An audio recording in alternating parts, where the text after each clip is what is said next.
Parti. Bonjour à tous et bienvenue pour ce nouveau live France DevOps. J'espère que tout le monde m'entend bien. On fait un petit test, vous m'envoyez un petit message dans le chat là pour me confirmer que le son est bon. Je vois que ça a écrit, donc a priori c'est tout bon. Parfait, merci beaucoup. Donc déjà en termes de logistique, donc vous avez vu, on a le petit chat pour échanger entre nous pendant la présentation. Et n'hésitez pas à poser vos questions juste à côté dans le petit onglet questions et on se fera un plaisir d'y répondre à la fin du live. Donc aujourd'hui, on est avec Ezekias qui va nous expliquer comment implémenter une CI/CD sécurisée. Ezekias, ingénieur chez Stack Labs. Ezekias, je te laisse la parole, je te laisse te présenter un peu plus en détail. Ok, bonjour tout le monde, moi c'est Bokov Ezekias, je suis consultant Cloud DevOps chez Stack Labs et je suis Google Developer Expert pour tout ce qui est technologie Google Cloud. Je suis là aujourd'hui pour vous parler un peu de comment implémenter une CI/CD de façon sécurisée avec GitLab et puis Google Cloud. Donc, sans plus tarder, on va commencer. Déjà, ce qu'il faut savoir, c'est que actuellement, pour connecter GitLab et puis Google Cloud, la plupart des gens, ils font recours aux clés de service compte. Donc, ce qui se fait actuellement, c'est que pour pouvoir connecter GitLab et puis Google Cloud, on crée un service compte. Ensuite, on va générer une clé à partir du service compte, ce qui n'est pas recommandé. D'ailleurs, quand vous allez sur la page de Google Cloud, comme vous pouvez le voir ici, il est marqué ici que l'utilisation des services compte n'est pas trop sécurisée. Si votre service compte est compromis, celui qui a accès à ça, il peut accéder à des données sensibles. Donc, même Google, il vous recommande de ne pas utiliser les services compte et puis d'utiliser Workload Identity Federation. Donc, du coup, après avoir créé les clés de service compte, on ajoute le JSON qui est contenu dans la clé de service compte sous forme de variable sur GitLab. Et ensuite, on met en place sa CI qui va contenir le code que voici. Donc, du coup, ici, on récupère la donnée qui est dans la variable qui n'est rien d'autre que le contenu de la clé de service compte. Et puis, on le met dans un fichier JSON. Ensuite, on s'authentifie à GCP avec ce fichier JSON. Et puis après, on configure le projet qu'on veut utiliser et puis on exécute notre fichier Cloud Build ou bien la commande qu'on souhaite exécuter sur GCP. Donc, comme on vient de le voir, le souci, c'est que il y a un problème de sécurité avec cette manière de faire qui est beaucoup utilisée. Et pour ceux qui étaient présents lors de la séance passée, on a eu à parler de CloudSeed, qui est un projet qui est développé en collaboration entre GitLab et puis Google Cloud.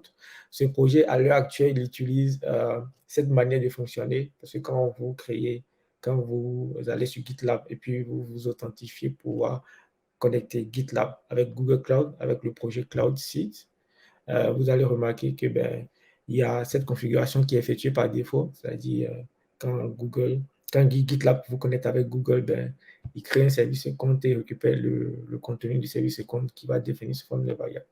Et cette manière de faire, c'est vraiment pas sécurisé, comme ça a été mentionné dans l'interface de GCP.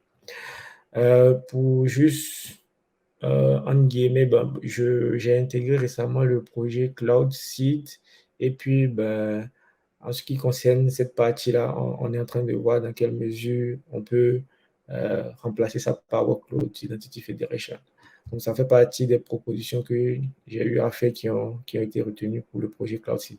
C'était juste une parenthèse. Donc, du coup, ici, nous allons voir comment utiliser Workload Identity Federation pour éviter les problèmes de sécurité. Et ici, pour commencer, la première des choses qu'on aura à faire, c'est créer notre Workload Identity Pool. Donc, une fois on a créé notre Workload Identity Pool, on va ensuite créer notre Workload Identity Provider.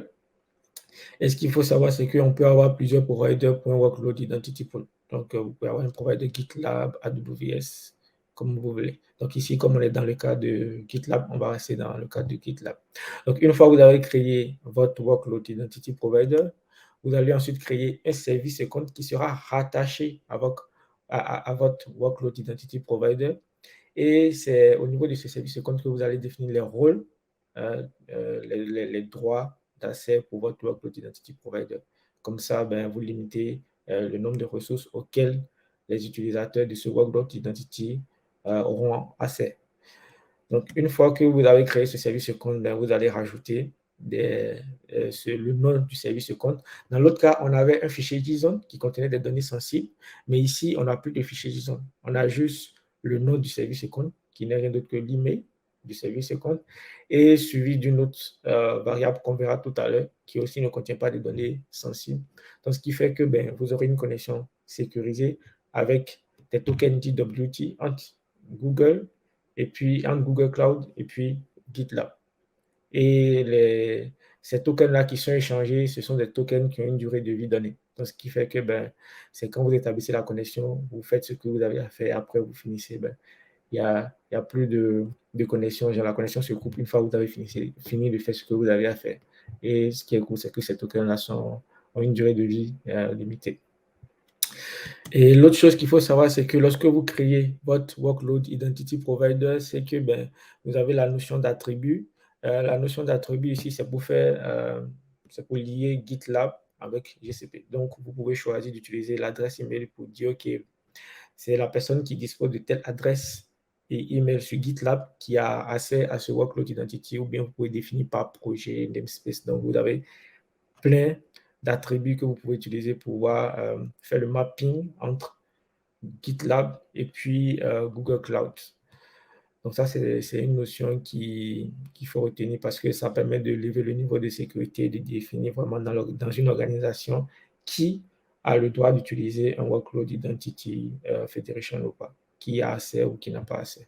Donc on peut définir par projet, par l'adresse mail d'utilisateur et tout. Donc ici, une fois on a mis en place Workload Identity Federation entre GitLab CI et entre GitLab plutôt, pas la CI, entre GitLab et puis Google Cloud. Dans la CI, voici comment on va se connecter. Donc ici, si vous regardez bien, contrairement à l'autre, ici, on va faire appel à cette variable-là qui est définie par défaut. Et ce qu'il faut savoir, c'est que cette variable-là sera remplacée par une autre variable. Si je vais dans la doc ici. Donc ici, c'est mentionné dans la doc. Ici, c'est mentionné dans la doc que ben, ces deux variables seront dépréciées à partir de GitLab 15.5 et seront remplacées par les ID tokens qui sont juste ici.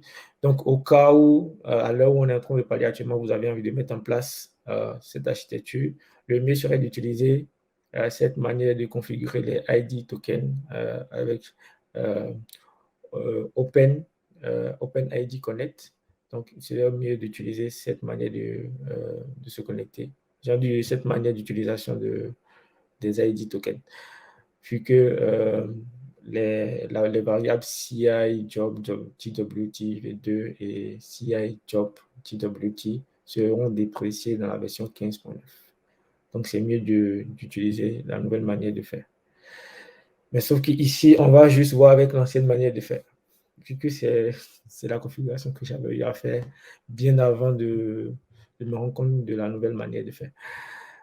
Donc ici, on va prendre le contenu de cette variable qui est sur notre runner, notre machine qui va faire tourner notre job. On va le mettre ici, dans ce fichier-là. Et ensuite, on va exécuter une commande gcloud pour pouvoir générer, pas s'authentifier, mais générer un fichier JSON qu'on va utiliser pour pouvoir s'authentifier. Ce qu'il faut savoir, c'est que ce fichier JSON ne contient pas de données sensibles comme l'autre fichier JSON qu'on avait avec la clé de service compte. Donc ici, il n'y a pas de données sensibles dans le fichier JSON qu'on aura à générer ici. Donc, tout à l'heure, j'ai eu à parler de variables qu'on va configurer. J'ai parlé de service compte. Donc, ça représente l'adresse email du service compte, le GCP service compte. Donc, ce n'est rien d'autre que l'adresse email du service compte.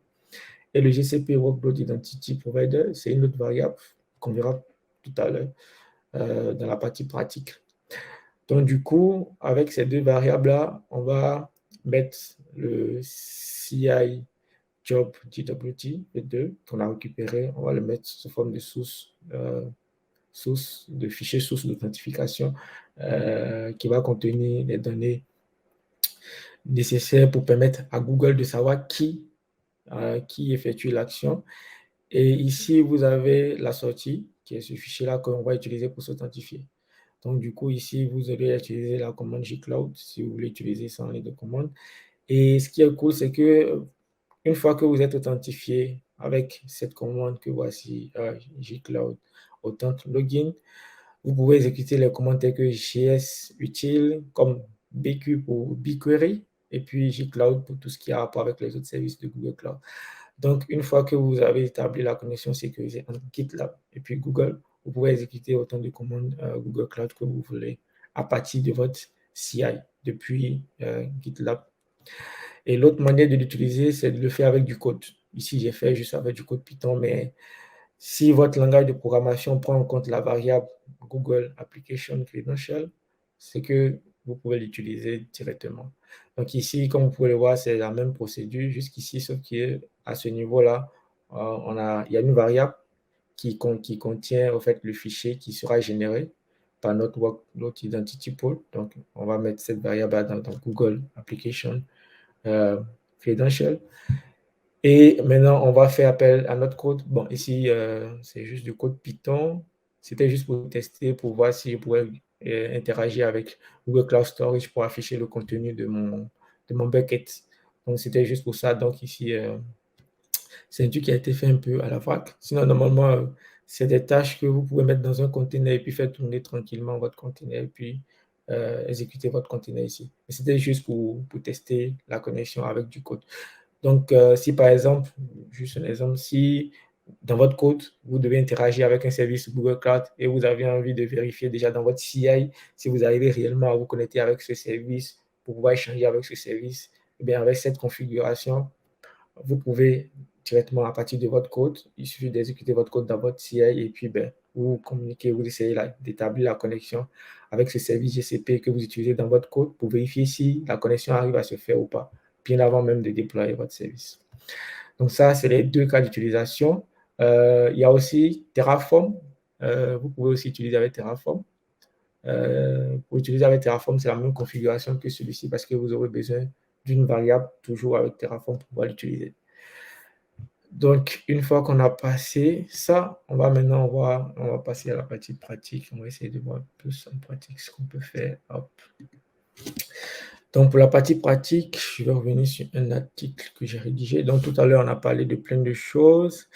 Tout à l'heure, j'ai parlé de variables. Donc, au niveau du Workload Identity Provider, voici la variable qu'il vous faut. C'est juste le projet avec le project number, avec ces variables-là. Et puis, vous allez configurer s'il s'agit de la variable qui se trouve à ce niveau-ci. GCP Workload Identity Provider. En fait, voici sa composition. Évitez de... Faites vraiment attention quand vous mettez cette variable parce que si ce n'est pas correct, ça ne passe pas. Vous ne pouvez pas communiquer et puis ça va vous générer des messages d'erreur. Donc, faites vraiment attention quand vous mettez cette variable. Bon, j'ai eu à rencontrer ce problème quand moi-même je faisais les configurations. Ok, donc ici, j'avais dit le GCP service compte. Ça, c'est pour mettre juste l'email du service compte. GCP région, ça, c'est pour configurer la région. GCP project, ça, c'est juste votre project ID que vous mettez si vous voulez vous connecter. Et ici, c'est un exemple simple de GitLab CI qui contient 3 étapes, à savoir le build, le push et puis le déploiement. Donc ici, j'ai juste buildé une image Docker à partir de mon code. Ensuite, ici, j'ai stocké l'image Docker dans Artefact Registry. Ce qu'il faut savoir, c'est que je crois que Artefact Registry évolue beaucoup. Donc, ce qui fait que maintenant, on peut pouvoir utiliser des images à partir d'autres référents, d'autres registries. Parce qu'à la base, pour déployer un code sur Cloud Run, par exemple, on était obligé d'avoir son image soit dans un conteneur Registry, soit dans Artefact Registry. Donc, du coup, ce qui a fait que à la base, quand je build mes images, je les stocke dans un premier temps dans Artefact Registry de GitLab. Ensuite, je récupère dans cette étape-là, je récupère et puis je l'envoie sur l'Artefact Registry de Google Cloud. Donc, c'est à ça que c'est cette étape. Et si vous remarquez bien, à chaque fois dans ma CI, quand je veux communiquer avec Google Cloud, il y a toujours cette étape-là où j'utilise mon Workload Identity Federation pour établir la connexion avec GCP plutôt de façon sécurisée pour effectuer l'action que j'ai effectuée. Donc ici, par exemple, j'ai juste envoyé une image que j'avais dans mon registre GitLab dans l'artefact de registre de Google Cloud. Et ici, j'ai configuré j'ai fait une configuration avec Cloud Deploy. Ça, on n'en a pas encore parlé. Ce qu'il faut savoir, c'est que Cloud Deploy, juste pour voir un peu ce que c'est que Cloud Deploy, c'est un nouveau service de GCP qui vous permet d'effectuer des déploiements. Tout à l'heure, au début, quand j'ai parlé de configuration, je vais vous le montrer dans l'exemple ici. Hop, voilà. Hop. Donc, ici, hop. Et dans l'exemple ici, on a utilisé Cloud Build. Donc, ce qu'il faut remarquer, c'est qu'aujourd'hui, beaucoup de personnes utilisent Cloud Build pour faire du déploiement. Cloud Build, ça permet de faire du déploiement, mais ce n'est pas pour ça que ça a été créé. Ce n'est pas vraiment l'objectif pour lequel Cloud Build il a été créé. C'était pas vraiment pour faire, désolé, c'était pas vraiment pour faire des déploiements. Donc, du coup, il y a un service de Google, désolé, qui est arrivé. Désolé. Il y a un nouveau service de Google qui s'appelle Cloud Deploy qui est arrivé récemment et qui permet vraiment de se consacrer à la partie déploiement et qui utilise un certain nombre de métriques de Dora. Pour ceux qui sont dans le domaine du DevOps, Dora, c'est une organisation qui fait des études sur le DevOps. Donc, du coup, il y a Cloud Deploy qui est un outil vraiment destiné à effectuer des déploiements. Donc, ici, dans notre CI, au lieu d'utiliser Cloud Build comme on a l'habitude de faire, on va utiliser un outil qui est conçu spécialement pour faire tout ce qui est, déploiement. Donc, désolé. Donc, une fois que on doit communiquer avec GCP, on reprend la procédure classique pour s'authentifier à GCP. Une fois que c'est bon, on va exécuter une commande qui permet de faire des déploiements dans Google Cloud. Ici, dans mon exemple, j'utilise Cloud Build, mais il faut savoir que Cloud Deploy aussi peut effectuer des déploiements dans Kubernetes. Et à la base, la raison pour laquelle je commençais par utiliser Cloud Deploy, c'était parce que Cloud Build, par exemple, ça avait des limites. Ça montrait clairement des limites à un certain niveau, au niveau de la partie déploiement, parce que si, par exemple, je veux déployer, j'ai plusieurs environnements, et puis je vais déployer dans les environnements, c'est qu'avant, j'étais obligé d'exécuter un job pour chaque environnement. C'est-à-dire, tu fais ta CI et puis tu as un job pour déployer en dev, un job pour déployer en prod.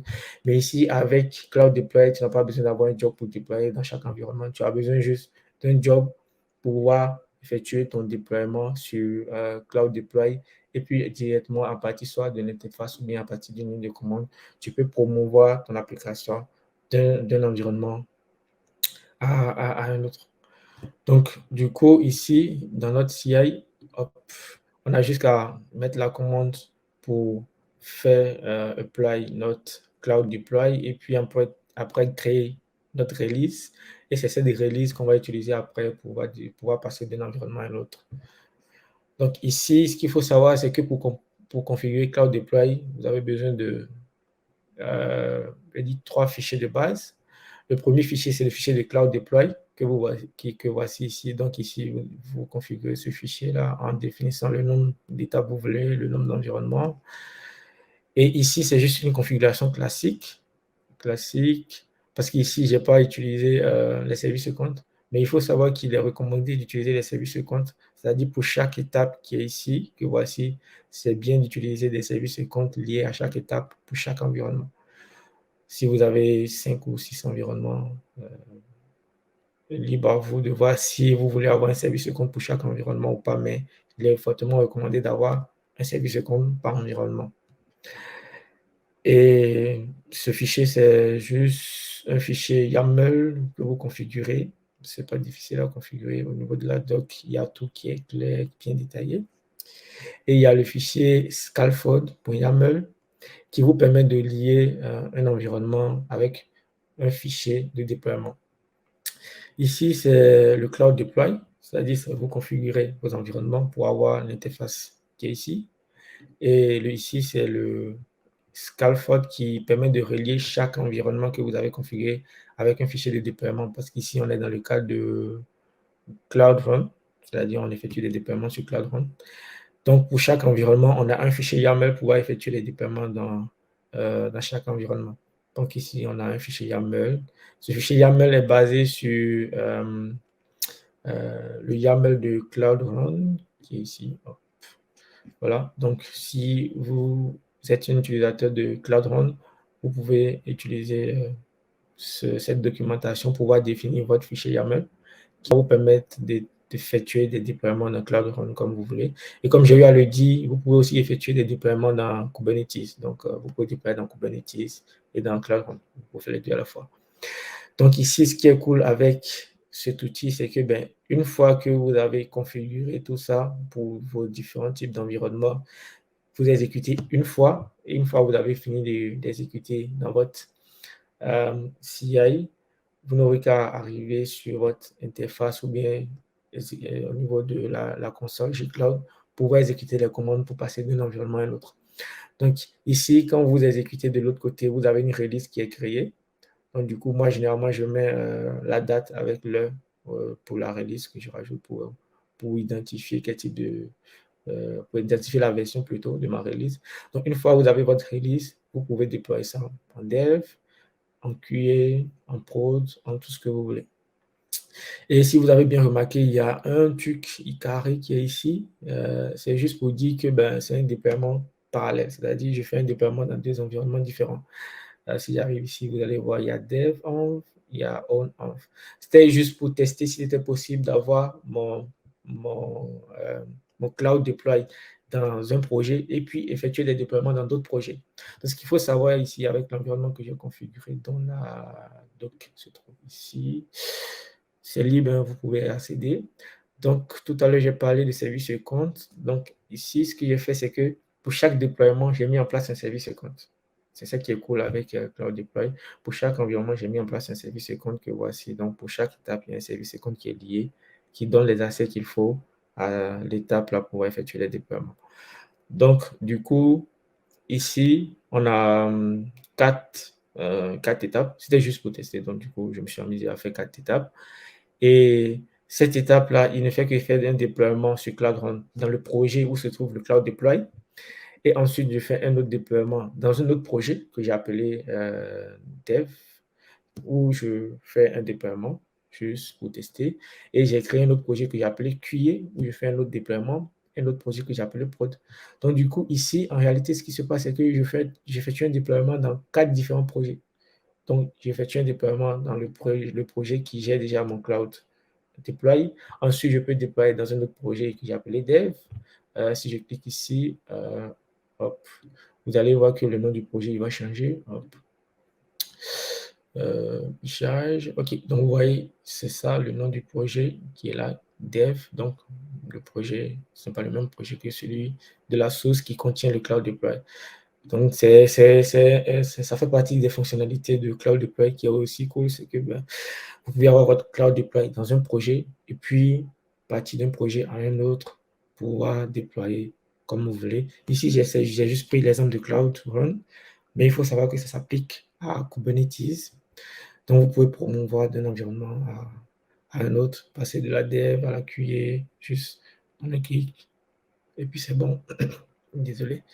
On un clic et puis c'est bon. Et l'autre fonctionnalité, c'est que si vous voulez passer de la QA, par exemple, j'ai juste implémenté ça à ce niveau. Si par exemple, je veux passer de la QA à la prod, je peux mettre en place une étape de contrôle. Hop, ici, je l'ai mis où? Voilà, je suis juste de rajouter cette variable qui est require approval qui est trop. Donc, une fois que vous rajoutez cette ligne dans votre étape, cela voudra tout simplement dire qu'avant qu'il y ait un déploiement dans cet environnement-là, il faudrait que quelqu'un puisse approuver. Donc, du coup, s'il y a quelqu'un dans l'organisation qui doit approuver et tout, vous pouvez mettre ça entre la QA, la prod, entre la dev et puis la QA. C'est à vous de voir là où vous mettez les contrôles pour vous assurer que l'utilisation, que la release, elle respecte les normes avant de passer d'un environnement à un autre. Donc, vous pouvez mettre en place ce contrôle-là pour vous assurer que tout est OK avant de passer d'un environnement à un autre. Donc, c'est une personne qui valide. Si j'essaie de le faire ici, vous allez voir, hop, si je fais promote, il ne va pas faire les déploiements. Il va me demander d'approuver. Donc ici, voilà, il demande d'approuver. Donc, il faut quelqu'un pour approuver. Et tant que ce n'est pas approuvé, ça ne peut pas passer. Donc, j'approuve et puis, hop, il va, une fois que c'est approuvé, je reviens dans ma... Hop, donc du coup, il passe. Donc, voilà un peu ce que j'avais à partager avec vous aujourd'hui. Je ne sais pas si ça vous va, si vous avez des questions, je serai ravi de prendre vos questions. J'espère que j'ai fait le maximum. Merci. C'est la fin. Question? Non? Je ne sais pas si Thomas il est là pour les questions. Allô?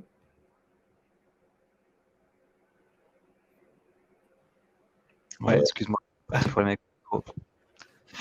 Me revoilà. Ok, cool. Merci beaucoup, Lucas. Je regardais si on avait quelques questions, mais visiblement c'est plutôt calme dans le chat. Oh, ah, c'est que du coup, ils ont tout compris ou ça, Exactement.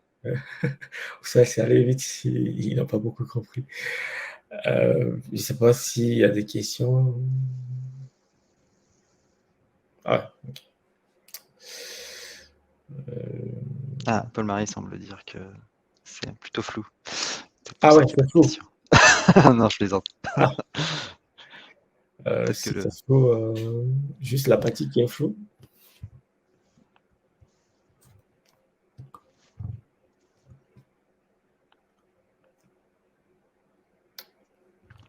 on se laisse encore quelques secondes.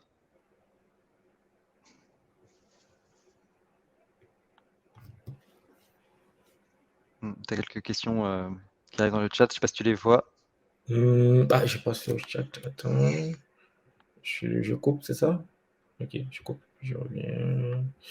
J'arrête le partage. Hop, ok. Dans le chat. Ah, ok. Question. Quelle serait pour la guideline que vous recommandez pour une reconversion? Une reconversion. Bon, j'avoue que la question, se reconvertir en quoi? Je ne sais pas trop. Peut-on combiner GitLab CI et puis Cloud Deploy? Ah ouais, mais c'est ce qui s'est passé. J'ai combiné GitLab CI. C'est ça, en fait, l'objectif même de l'architecture, c'est-à-dire vous avez votre CI, GitLab CI, où vous énumérez tout ce qu'il y a comme étape au niveau de GitLab CI. Donc, si je prends un exemple très simple, si vous, par exemple, vous avez déjà votre GitLab CI avec un certain nombre d'étapes, vous gardez vos étapes et vous n'avez juste qu'à rajouter l'étape de Cloud Deploy pour effectuer les déploiements avec Cloud Deploy. Donc, ça ne change rien. C'est-à-dire, vous utilisez GitLab CI pour tout ce qui a rapport avec votre CI. Et quand il s'agit de déployer sur Google Cloud, il faut privilégier Cloud Deploy pour le faire avec Cloud Run et puis Kubernetes. Pour le moment, il n'y a pas d'autres services qui est pris en charge. On espère que d'ici là, il y aura d'autres services comme CloudFunction et autres qui seront pris en charge. Et comme ça, on pourra effectuer les déploiements sur ces services à partir de Cloud Deploy. Mais pour le moment, il y a Cloud Run et puis il y a Kubernetes. Donc, du coup, libre à vous de voir comment vous combinez les deux. Mais l'idéal serait vraiment d'utiliser GitLab CI pour tout ce qui a rapport avec votre CI et puis Cloud Deploy pour effectuer des déploiements sur Google Cloud quand il s'agit de Kubernetes ou bien de Cloud Run. Là, ça vous facilite la vie. Vous avez vraiment un outil qui est conçu pour les déploiements. Je ne sais pas si j'ai répondu à la question. Ah, ok, c'est reconverti de développeur à DevOps. Je crois, personnellement, je me dis que généralement, un développeur, il a des connaissances de DevOps. Et perso, je considère le DevOps comme une culture et ça dépend de chaque entreprise. C'est-à-dire, s'il y a une entreprise qui a déjà sa culture, quand tu arrives, tu t'adaptes à la culture de l'entreprise. S'il y a une manière de configurer le CI/CD, tu viens, tu t'adaptes. Et puis, ça va. Maintenant, si c'est pour être quelqu'un qui configure ce genre d'environnement pour d'autres boîtes ou bien intervenir dans des boîtes, se convertir, je crois qu'il suffit juste d'apprendre les notions de DevOps et puis des outils de DevOps. Il y en a plein. Je crois il y a des roadmaps sur les technologies qu'il faut apprendre sur le DevOps. Il y en a plein pour se convertir de Dev à DevOps. Je ne sais pas s'il y a d'autres questions. Non, ça a l'air bon, ça a l'air bon. Ok, ça va. Okay, bon, en tout cas, merci beaucoup. On va rester là. Paul Mail.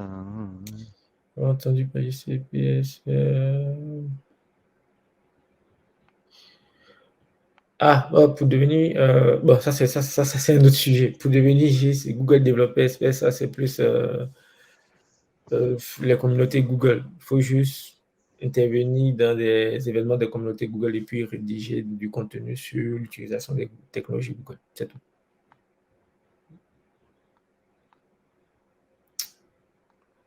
Je crois que c'est bon. Ok, c'est bon. Merci bien. Bon, encore merci en tout cas pour ta présentation. Le replay sera disponible dans quelques jours sur France DevOps et on se retrouve très bientôt pour de nouveaux lives. Bon après-midi à tous.